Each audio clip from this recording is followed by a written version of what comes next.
Hi, I'm Daniel Andrews, owner and creator of AndrewsFootball.com, and welcome to my NFL mock draft. Now, if you're new to my channel, I just got to ask you one question.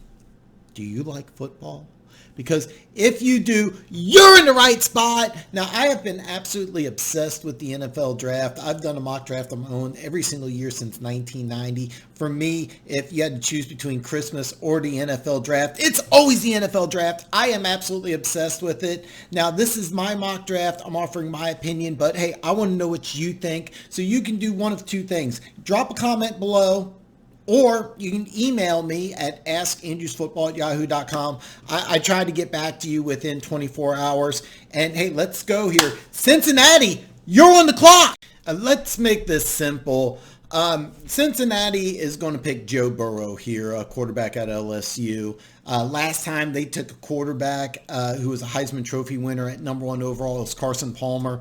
That ended up being really successful for the Bengals franchise. I think that you go down that same road again almost 2 decades later. So Burrow's going to be the pick at number 1. Number 2, I firmly believe that Washington's a team that's going to put an auction block on this pick. I think that they're going to try and trade down. They don't have a pick in the second round. They got a lot of holes. Plus, you got a new head coach who wants to rebuild this team. The issue is with the Redskins is that I don't see them getting an offer that's going to be good enough. I think that they're going to, try to trade down, but I don't think they'll be successful. I think they'll get some offers, but ultimately, I think the pick's going to be Chase Young, defensive end out of Ohio State here. And to be perfectly honest, any mock draft that doesn't go Burrow and Young, and keep in mind the NFL draft, anything can happen. I've seen a lot of crazy drafts. I've seen a lot of crazy mock drafts. But anytime I see a draft that doesn't go Burrow and Young, I have a hard time taking that draft serious. I feel very confident that these are going to be picks 1 and 2 in the draft. Now, Detroit at 3 is where I go in a different direction than most mock drafts go. Most mock drafts have the Lions taking Jeffrey Okudah, the corner out of Ohio State. He is my number 1 corner, but I don't think the Lions go in this direction. The reason why is playing man defense in this style of defense and playing man defense at Ohio State is two different and separate things completely. I think the Detroit Lions, if you're not aware, Matt Patricia's on the hot seat. The owner came out and went public saying that they're expecting to be a playoff team in 2020. They won three games. They're picking 3rd overall. So it's a big jump. So the player that you pick has to play an extremely high level, and they have to play at a high level right away. After watching the Lions be very aggressive in free agency, it looks to me like they have a spot available for a rookie. And in my opinion, the 3rd pick in the 2020 draft is going to be Isaiah Simmons, safety out of Clemson. Now, I'm going to call him a safety, but they're going to use him all over. See, I think that what they're going to do with Simmons is keep in mind, when Simmons signs an NFL contract, the second he signs an NFL contract, he instantly becomes one of the top 10 athletes in the NFL. He's 240, runs a 4.39. I mean, how crazy is that? And what I think the Lions are going to do is that they're going to dumb this defense down enough for them on running plays, see ball, get ball. And on passing plays, go to this zone, go to that zone. They're going to simplify this defense enough that instead of read and react, he can just react. Drafting Okudah here, I think, would be a big mistake because playing man corner in this type of defense is extremely difficult. While drafting a guy like Simmons, you can dumb it down enough to have him just go from here to here instead of trying to mirror an NFL wide receiver. That's why I like Simmons instead of Okudah at 3. And I don't see the Lions trading out of this pick. I really think that they're just going to go ahead and get their guy. The Giants at 4 are next. Now, I could see the Giants trading down here. Now, if Miami trades with Detroit like I originally mocked in my first draft, then I could see the Chargers trading with the Giants. And I do think the Giants are going to attempt to trade down from this pick. Another team to keep an eye on is the Cleveland Browns. The Browns and the Giants have made some trades. The Browns do need a tackle, but in this mock draft, there isn't any trades. And even in a draft with trades, I really could see the Giants stay and put it 4. And the player I have is Jedrick Wills, tackle out of Alabama. He's my number one tackle. I think he's your day one starter on the right side. In 2021, he moves over to the left and replaces Nate Solder. The Giants are a possibility to trade down, but Jedrick Wills is a phenomenal right tackle. I think he could be a Pro Bowler year one on the right side, and then I think he could flip on the left side, replace Solder, and do a fantastic job there. Miami at 5. They're going to get their guy. They're going to get Tua. I can't pronounce his last name. I'm not even going to try, but if you're a fan of the mock draft, you know who I'm talking about. And Miami could trade up for him, but ultimately Washington, Detroit, and New York, they don't need quarterbacks. So I think Miami can stay put at 5 and get their guy.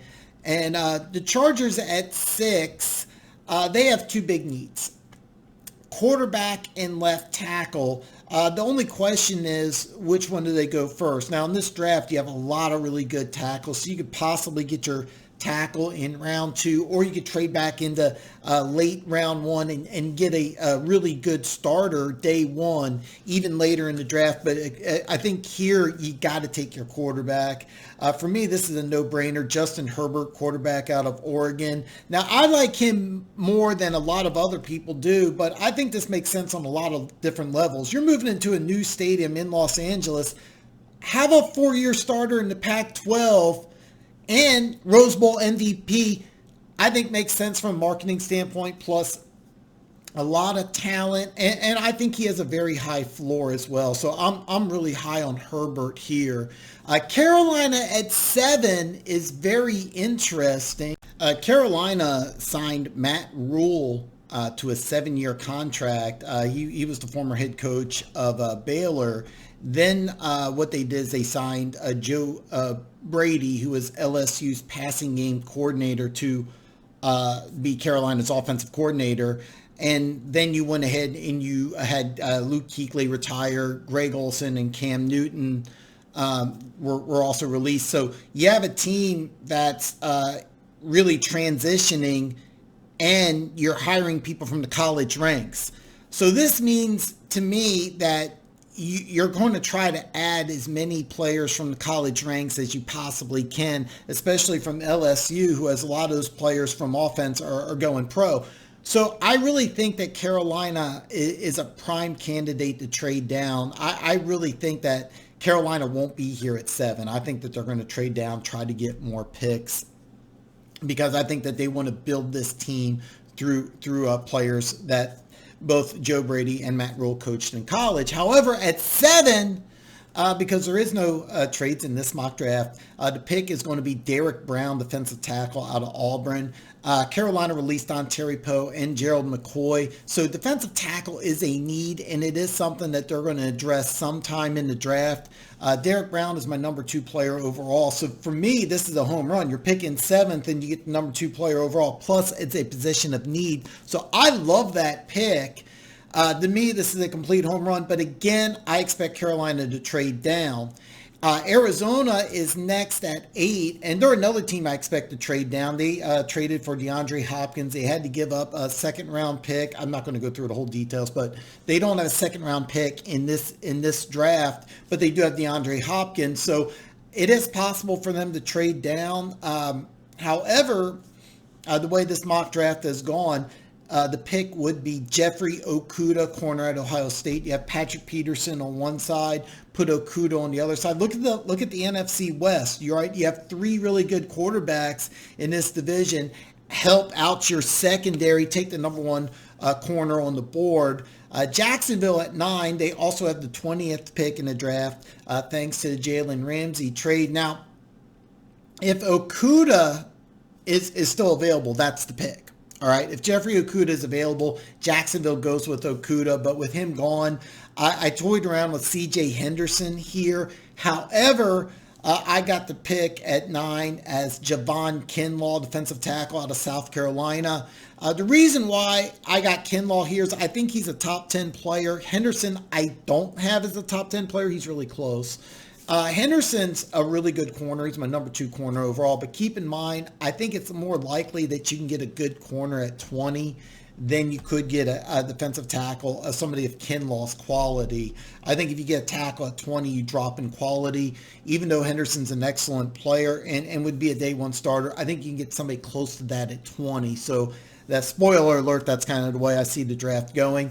I already mentioned Cleveland at 10 as a trade up possibility. Cleveland, even though they have a new head coach and general manager, they're in win now mode. And the reason why is that it seems like every year they bring in a new general manager or head coach, or like this offseason, they brought in one of each. So they're in win now mode, and I expect them to be very aggressive and try to get into the playoffs this year. That's why I think that Cleveland will attempt to trade up in this draft, because this team has one giant hole, and that's at left tackle. Now, at pick number 10, I got them taking Tristan Wirfs, tackle out of Iowa. And after watching Minnesota last year, Stefanski, he was the offensive coordinator in Minnesota. It looks like they ran kind of a zone blocking scheme. You also hired Bill Callahan, Washington's interim head coach, as offensive line coach. He's an excellent offensive line coach. This means you want upside in your left tackle, and after the combine, Wirfs showed plenty of that. So this is a player who I got going 10 to Cleveland, but I think Cleveland could trade up to get this player. I kind of expect this to happen. It's just a question of where they trade up at. But that's the pick. The Jets at 11 also need offensive line help, but they did that in free agency. They got 4 players on the offensive line in free agency, but they lost their leading wide receiver to Carolina. But this is the perfect year to draft a wide receiver. Jerry Jeudy's my number 1 wide receiver, but I got a feeling the Jets like CeeDee Lamb out of Oklahoma better. It's just kind of a gut feeling with the Jets that they like Lamb over Jeudy. I got him flip-flop, but I think both these receivers are hands down number 1 receivers on the next level. At number 12 is the Vegas Raiders. That's still very, very weird to me. It's going to be weird for a while. Most mock drafts have the Raiders taking a wide receiver, but Gruden's never done this. Gruden is an old wide receivers coach. A lot of people forget that, and he hates rookie wide receivers. He's always gone after veterans. Every single stop he's been, he's always gone after veteran wide receivers. Was first stint in Oakland, he went after Jerry Rice. When he went to Tampa, he went after Keenan McCardell and Tim Brown. He's always liked veterans. He tried to sign Antonio Brown last year. I mean, that was a disaster, and here's the thing.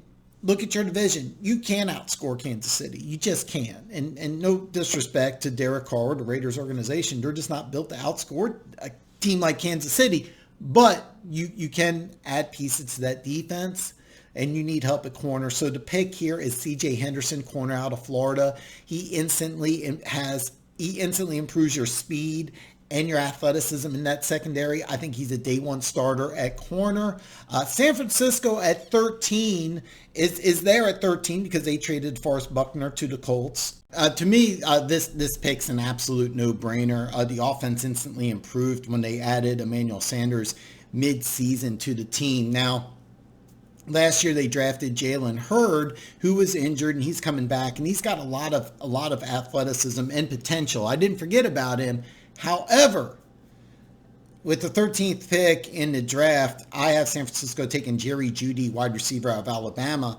And to me, Judy's my number 3 player overall. I am extremely high on Jerry Jeudy. And basically, this is a Buckner for Jeudy trade. And this instantly improves your offense. To me, this is a complete no-brainer. So San Francisco gets my number 1 receiver in the draft, and they get him at 13, which is a great value. Number 14 is Tampa Bay, and as you know, Tampa Bay signed Tom Brady. So I got to think that when you sign a quarterback like Brady, if you have a questionable offensive line, which Tampa Bay does, I think you got to pick a player here at 14.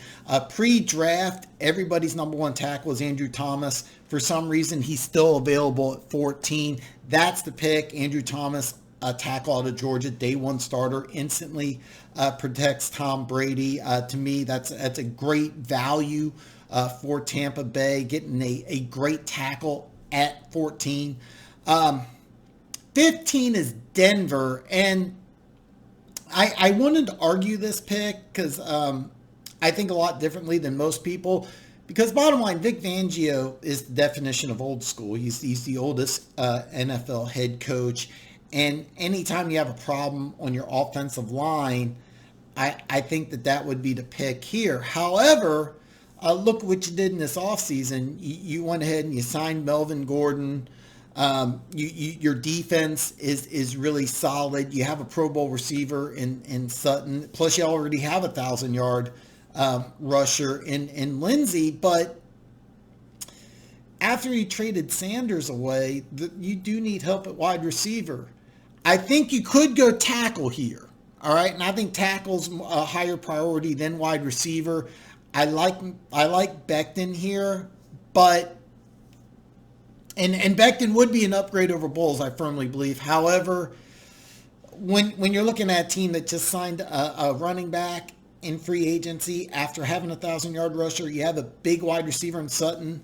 My pick is Henry Ruggs, wide receiver out of Alabama. He's the fastest player in the draft. He does two things. One, with his speed, he helps the running game because you can't put 8 in the box when you have a guy that runs under 4.3 on one side. But he also helps Sutton, the big receiver, to work more underneath. And I think that provides a lot more to the offense. I like Becton. I think with the old school coach, it's going to be hard passing up a hole at left tackle for a wide receiver, but Ruggs is a difference maker. So the Broncos in this draft add a lot of speed. Atlanta at 16 is next. Atlanta's had a terrific offseason, maybe one of the best off seasons in football. They signed Laquan Treadwell, who I absolutely loved coming out Ole Miss. I thought he was going to be a stud. It hasn't yet, but maybe going back down south to Atlanta might help his career. Dante Fowler, another SEC player, and of course Todd Gurley. But one thing Atlanta does need is they need help at corner, and there's a few different players that have similar grades right around here. But my pick is Tristan Fulton out of LSU. And the reason why I like Fulton is just because you got A.J. Terrell. They're about the same quality player, roughly, but I like the SEC guy. Look at the players you signed in the offseason. Laquan Treadwell, Ole Miss. Dante Fowler, Florida. Todd Gurley, of course, Georgia. SEC guys. So my guess is in the draft, you're going to go with an SEC guy. Again, you could go A.J. Terrell. My guess is you go with the LSU guy. Dallas at 17. They need help in 4 specific spots that I think they need to address in the draft. They need help at center with Frederick unexpectedly retiring. When my first mock came out, that's the direction they went in. That's something they've done in the past, is address fixing their offensive line with high draft picks. So that wouldn't surprise me if they took a reach and filled that position here at 17. However, they need help all over the defense with the exception of linebacker. They may have the 3 best linebackers in football, but you need help on the edge, corner, and safety. So my opinion, I think what Dallas does is they just take the best player available. I have not talked to the Jones family, so I have no idea who their number 1 player is, but just a hunch that their number 1 player available will be Kavion Chasen, defensive end out of LSU. Kind of like I said with Atlanta, they like the big school players. So here you are, Dallas, you're taking a big name from a big school. And my guess is that he also fills a need. Out of all the players that are available, I got a feeling Chasen is the Cowboys' number 1 pick, or at least number 1 player on the board still available. Miami at 18, who also has a pick at 26. Could go in a few different directions because you have a pick just 8 picks later. There's no safety off the board yet, so safety is definitely a possibility. However, at 18, Mekhi Becton is still available. I think that's the pick. Keep in mind this draft is really deep at tackle, but Most mock drafts already have Becton off the board. So in this one where Becton's available at 18, I think you got to pick him. You may go safety here if you didn't have a pick at 26, but at 26, you're going to have a safety available or somebody else depending on the direction. Again, if Becton's off the board, safety could be the pick, but since he's available at 18, let's just go ahead and go there. 19's Vegas again. Vegas Raiders is still weird. And I think the Raiders really want to trade down here. Now, keep in mind, they got 3 third-round picks, but no second-round pick. I think they use 12 to take the best player available for their defense. But I think 19, they really want to move down, get that second-round pick back. And I really think here with this pick, because there is no trades, I think the Raiders could focus on the interior offensive line or defensive tackle here. And neither one of these positions are really great at 19, but again, no trades. So my opinion is that with the 19th pick in the 2020 draft, the Raiders are going to take Ross Blacklock, defensive tackle at TCU. Now, this is a very talented player, but he did miss 2018 with an Achilles injury. I like this pick because you signed Rod Marinelli, former Dallas Cowboys defensive coordinator, the help coach of defensive line, one of the best defensive line coaches in all of football. So getting a guy with this much upside is really good. I'm just not fond at 19. I would have liked it somewhere in the 20s, or I'd love it in the second round. He's probably not available in the second round. 19 is a little rich, but tons of upside. So I think the Raiders made a good move here. I do think that if either Derek Brown or Kinlaw is available earlier at 12, they go that route and then take a corner at 19. But the way this draft goes, they get their corner at 12 and their defensive tackle at 19. Speaking of defensive tackle, Jacksonville at 20, they took Kinlaw at 9. And I see them doing something very similar, just in the flip-flop order of what the Raiders did. At Jacksonville 20 is going to take A.J. Terrell, corner out of Clemson. And the thing is, with the Jacksonville Jaguars, you get Kinlaw at 9, Terrell at 20. These are day one starters, so your defense instantly gets better. Both these guys are just going to, I think both these guys are going to be really good players right away. And next up is Philly at 21. And this was a tough one because I had a receiver mock to Philly for a long time. And even though you're moving Mills over to safety and you traded for Darius Slay, I still think that you need to address the defensive secondary. Losing Malcolm Jenkins is big. Now, he's not going to replace Jenkins, but he is going to he is going to provide, a lot of speed and some versatility. I got the pick at 21 as Xavier McKinney, safety out of Alabama, my number one safety. I really wanted to go wide receiver here, but when I look at Philly, they got 3 fourth-round picks, and they got a pick in the second, and they got a pick in the third. This is a deep wide receiver draft. I really think Philly's going to get a little creative in this draft and use those 3 fourth-round picks as trade capital, either try to trade up in the second or third round, get the wide receiver that you want. But here, Xavier McKinney, my number one safety, he's available at 21. That's why I see the pick as. Minnesota is next at 22. This is the pick they got from Buffalo for the Diggs trade. And they also pick at 25.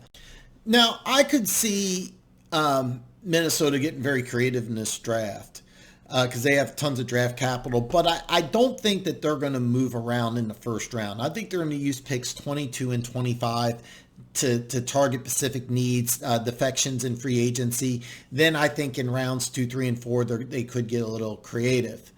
That's my hunch. But they do have the trade capital to trade up and still have 2 first-round picks. They could move from 22 to somewhere in the low teens and still keep that pick at 25. They do have that much draft capital, but I got a feeling Minnesota's just going to stay at 22 and 25 and get 2 good players. The first one is a guy I think Zimmer is going to fall in love with. I think it's a Zimmer guy, one of my favorite players in the draft. AJ Espinosa, I'm probably butchering the name, defensive end out of Iowa.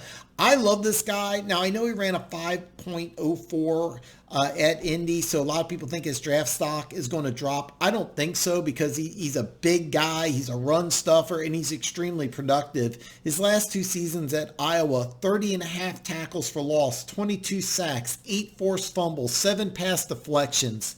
Zimmer's going to love this kid. I think he's a day one starter, a plug and play guy, and one of my favorite players in the draft. So I really love this kid. I think he's a Zimmer guy. So that's a pick at 22. New England at 23. A lot of people think could trade up, even though they don't have a second round pick. They have 3/3, but they have a lot of free agent exits. So I think that trading up would not really work for them. Keep in mind they could. I mean, New England's a team that you really have no idea what they're really going to do. But in my opinion, I think they stick at 23 and they still get their guy. Jordan Love, quarterback out of Utah State. Now, could New England trade up for this kid? Yes. I just don't think they will. They don't have a second round pick. They traded that for Sanu. They have some holes that they still need to address. And I think that they're going to use all three of their third round picks. I think they could get creative and maybe trade into the second round. It's hard to say what New England's going to do. But the way this mock draft goes, I think that they're going to get Jordan Love at 23. I don't think that they'll need to trade up for him, even though a lot of people think that they will or need to. I do not. I think they'll stay at 23, and I think they'll get their guy at 23.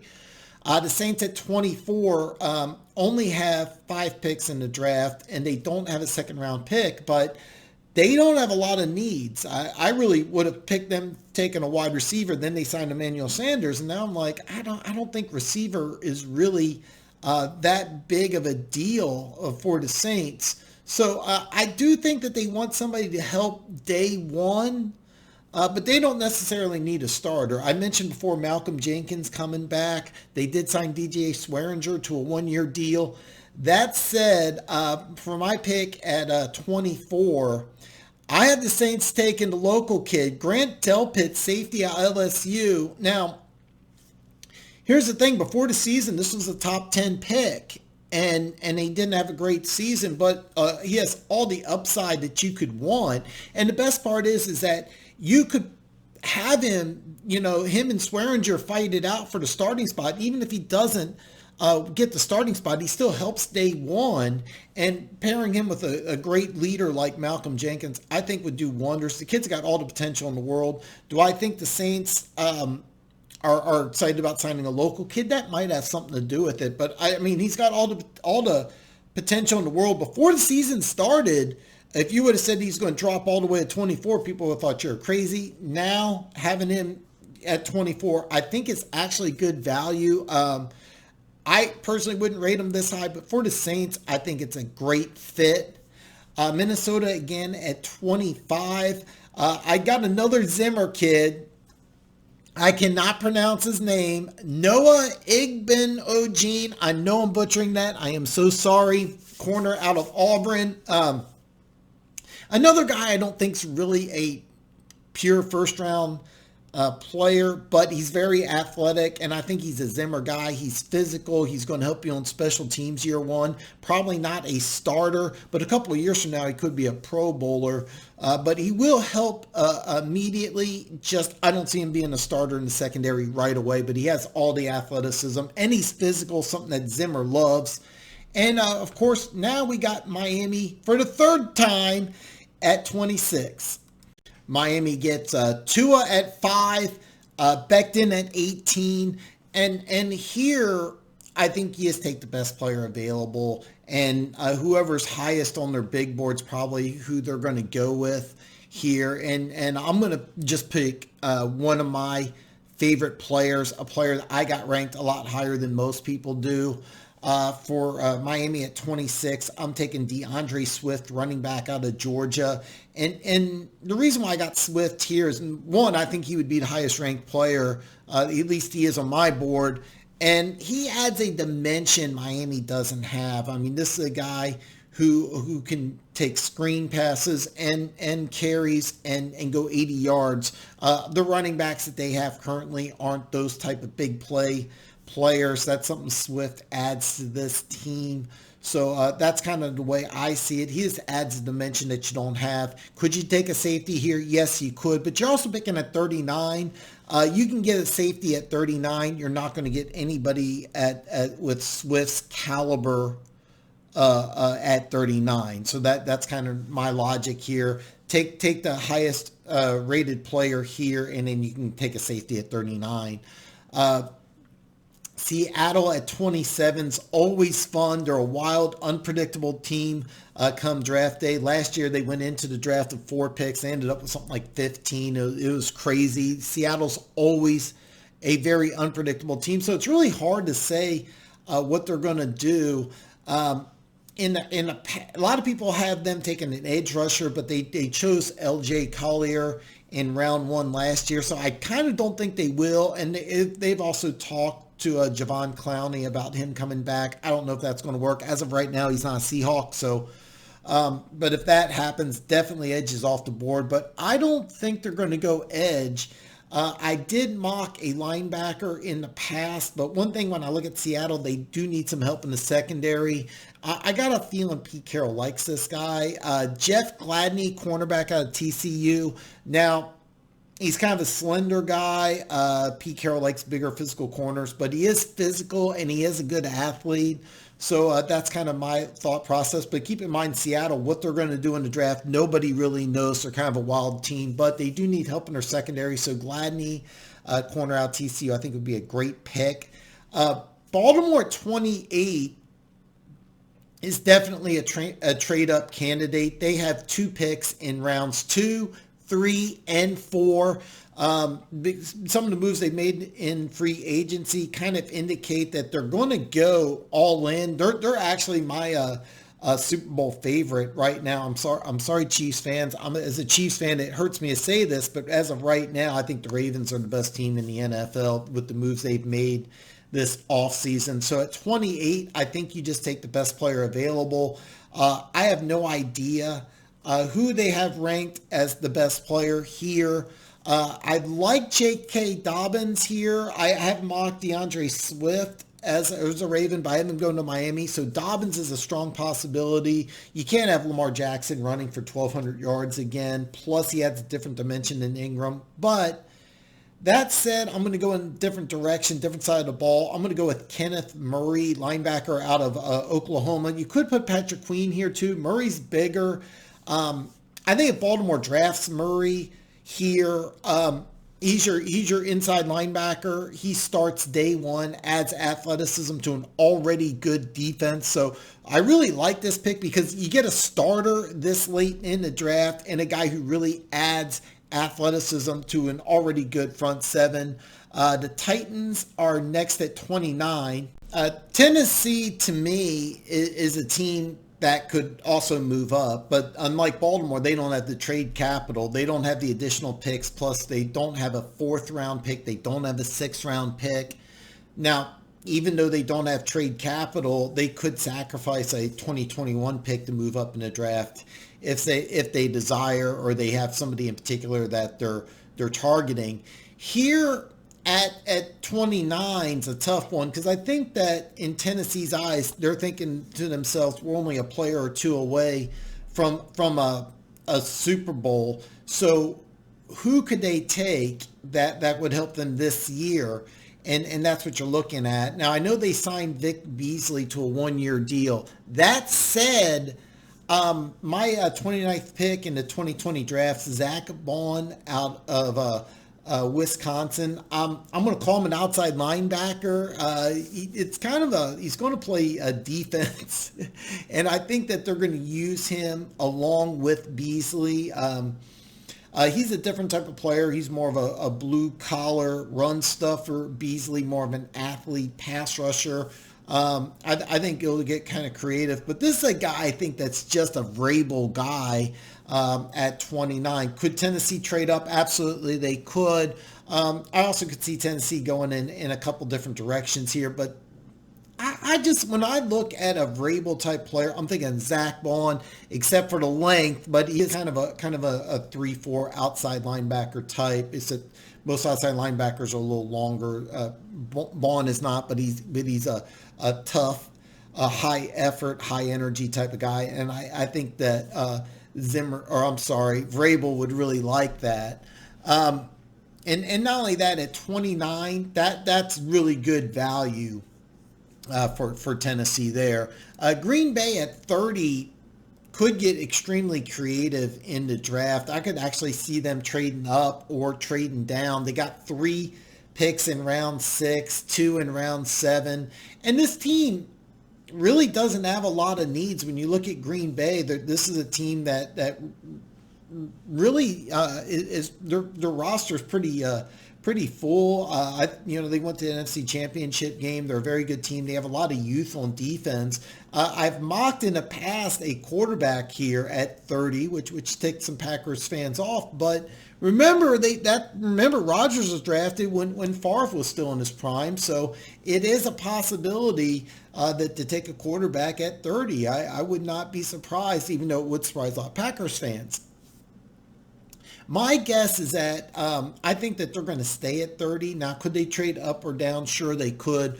But I think at 30, because this draft is really deep at the wide receiver position, that's really what Green Bay needs. And you have Davante Adams. They just signed Funchess. So my guess is in this wide receiver class, you want somebody who's different than both these guys.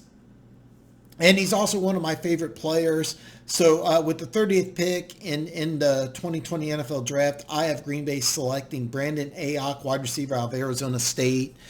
His strength is run after the catch. He's not really your slot type of receiver, but that's how he would work in Green Bay. You would use him in the slot and let him use his run after the catch ability, maybe on some of those jet sweeps he would be a great fit for. But he's a different type of player than Funchess or Adams, so that's why I kind of like him there. But the thing is with Green Bay, it's I think wide receiver is the position here at 30. It's just a question of who's number one on your big board. You could go with somebody like Denzel Mims, who's a lot more. Actually, he's a little taller than Davante Adams. You could go with somebody like that, Justin Jefferson. But my guess is that Ayuk would be your guy there in Green Bay. Now we're down to the final 2 Super Bowl teams. And this is kind of fun because both of these teams really want to trade down. San Francisco already took Jerry Jeudy at 13. But here's the thing. They don't have a pick in rounds 2, 3, or 4. And since Kansas City wants to trade down also, you're going to have teams that can kind of pick and choose who's going to get the best deal. My guess is both Kansas City and San Francisco want to trade down, but only one of them is going to be able to. And this is something that's going to be really interesting to watch towards the end of round 1 is which one of these teams is going to be able to get out of round 1 and which one of these teams is going to be stuck. So I'm going to give you, if San Francisco and Kansas City get stuck at picks 31 and 32 respectfully. With San Francisco, I could see them going either interior offensive line or in the secondary. Those would be my 2 picks here at 31 since you got wide receiver at 13.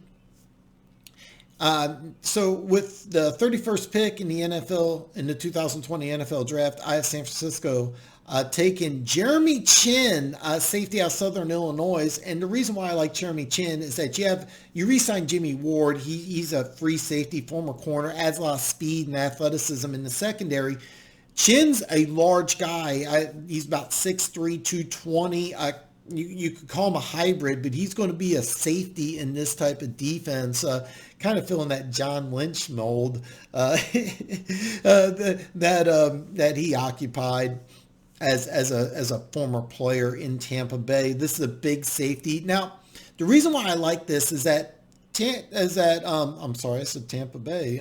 San Francisco runs a very simplified defense where a small school player is not going to have as large of an adjustment to the NFL. So you can get somebody who's really athletic. And plus you also got Richard Sherman, a very intelligent leader in the secondary that will really help his development. So going with a small school kid for San Francisco, especially at the safety position, really makes a lot of sense. You have a fast athletic guy in Ward. Why not get a fast big guy run stuffer at strong safety? This is a guy who's a Pro Bowl talent, could be a day 1 starter. You get him at 31. So that's definitely not a bad pick for the 49ers.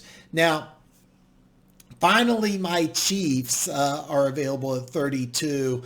And again, I really think that both them and San Francisco want to trade down. Only one team's going to be able to. I don't think both are going to be able to get out of round one. Kansas City only has 5 picks. Picks in all 5 of the first. Basically, they have picks 1 through 5. Picks in rounds 1 through 5 is what I said. It took me like 9 minutes to say that.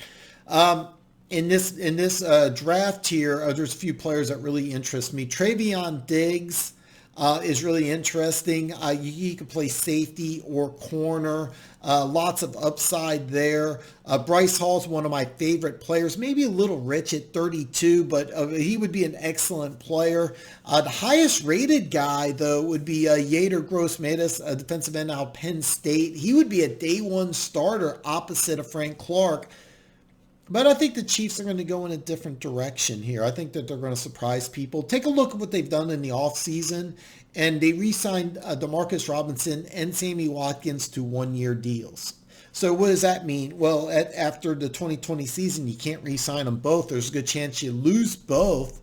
So get a replacement ready. So with the last pick in 2020, the last pick in the first round of the 2020 NFL draft, I have the Chiefs taking Denzel Mims, wide receiver out of Baylor. Now, massive upside, but I don't think he'll play much in 2020. I think you may even hear the word bust, but I think he'll be the starter in 2021 opposite Tyreek Hill. And I think the upside is massive, but I think if you draft a guy like Mims, he won't play a lot this year, but in 2021 could be a superstar. So that's what you're getting here. The Chiefs have a very complex offense, so he may not be up to speed right away. Now, I just gave you my full first round mock draft. I'm giving you my opinion, but ultimately I'm doing this video so I can start a conversation. I want a back and forth with you. So I'm giving you my picks. Now tell me, which ones did you like? Which ones did you don't like? What did I miss? What did I get right? What did I get wrong? All opinions are welcome. I want opinions from all 32 fan bases, even the ones that didn't pick in round one. I want to know what you think. Drop a comment below and feel free to share your mock draft with me. We can go back and forth. That's what makes this fun. So listen, if you haven't done it already, there's a little subscribe button right around here. See it, see it, see it. Bam! Hit that button. Become one of the greatest people on planet Earth. Thanks for watching my mock draft. Wait till next Monday. Mock draft Mondays from now till the draft day. And of course, my final mock draft the day before the draft. It will be released draft day. So hey, I'll see you next Monday.